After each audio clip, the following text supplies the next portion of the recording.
தமிழக தலைநகரமான சென்னையின் பொது போக்குவரத்து வரலாற்றில் இதுவரை இல்லாத அளவிற்கான ஒரு மாபெரும் நவீன மாற்றத்திற்கு தமிழக அரசு தற்போது அஸ்திவாரம் அமைத்துள்ளது. உலக வங்கியின் நிதி உதவியுடன் சுமார் 1337 கோடி ரூபாய் மதிப்பீட்டில் 750 புதிய அதிநவீன மின்சார பேருந்துகளை சென்னை சாலைகளில் இறக்குவதற்கான இறுதிக்கட்ட பணிகள் தற்போது முழுவீச்சில் முடுக்கிவிடப்பட்டுள்ளன. சென்னையில் நாளுக்கு நாள் அதிகரித்து வரும் வாகன நெரிசல், விண்ணை தொடும் எரிபொருள் விலை மற்றும் அபாயகரமான காற்று மாசுபாடு ஆகிய 3 முக்கிய பிரச்சனைகளுக்கும் ஒரே நேரத்தில் முற்றுப்புள்ளி வைக்கவே இந்த பிரம்மாண்டமான திட்டத்தை அரசு கையில் எடுத்துள்ளது. தமிழக அரசின் அதிகாரப்பூர்வ மின் வாகன கொள்கையின்படி வரும் 2030ஆம் ஆண்டிற்குள் அரசு பேருந்துகளில் 30% முழுமையாக மின்சார வாகனங்களாக மாற்ற இலக்கு நிர்ணயிக்கப்பட்டுள்ளது.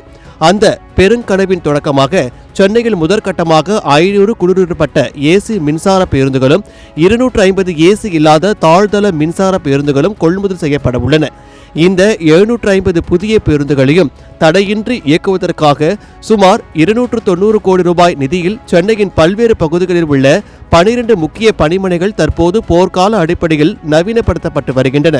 வியாசார்பாடி, பெருங்குடி, பூந்தமல்லி, தண்டையார்பேட்டை போன்ற பகுதிகளில் அதிவேக சார்ஜிங் வசதி கொண்ட மையங்களை அமைக்கும் பணிகளை மாநகர போக்குவரத்து கழக மேலாண்மை இயக்குநர் பிரபு சங்கர் நேரடியாக சென்று ஆய்வு செய்துள்ளார்.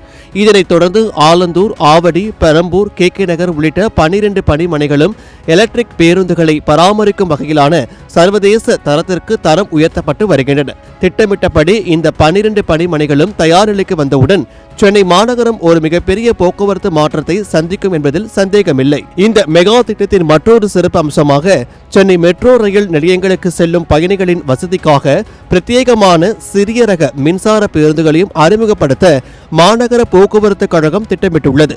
இந்த அனைத்து மின்சார பேருந்துகளும் முழுமையாக சேவையில் இணைந்த பிறகு சென்னையின் பொது போக்குவரத்து அமைப்பு சர்வதேச தரத்திற்கு வலுவடைவதுடன் சுற்றுச்சூழல் பாதுகாப்பிலும் இது ஒரு மிகப்பெரிய மைல்கல்லாக மாறும் என்று எதிர்பார்க்கப்படுகிறது.